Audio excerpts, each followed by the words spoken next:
استغفار کریں گے آپ کا مسئلہ حل ہوگا۔ امام احمد بن حنبل کا واقعہ ہے، ایک شہر گئے، مسجد میں انٹر ہوئے، ظاہر ہے تب تصاویر نہیں ہوتی تھی، اس کو نہیں پتا تھا خادم مسجد کو یہ کون شخص ہے، سیلیبریٹی تھے اس دور کے، نکال دیا مسجد سے، نکلو یہاں سے۔ اب وہ حنبل تھے، بتایا بھی نہیں میں کون ہوں، بڑا دکھ ہوا انہیں۔ بہرحال سیڑھیوں پر بیٹھے ہوئے ایک بریڈ میکر تھا، اس نے کہا کہ یہ شخص پتہ نہیں بیچارہ کون ہے، اس نے کہا اچھا آؤ میرے ہاں رات گزار لو۔ چلے گئے، دیکھا کہ وہ استغفار بہت کر رہا ہے، بریڈ بناتے ہوئے، روٹی بناتے ہیں۔ پوچھا کہ آپ بڑا استغفار کرتے ہیں؟ کہا کہ میں نے سنا ہے کہ استغفار کرنے سے اللہ وہ خواہش پوری کرتا ہے، دعا قبول ہوتی ہے۔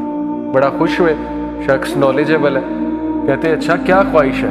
کہتا میں امام احمد بن حنبل سے ملنا چاہتا ہوں۔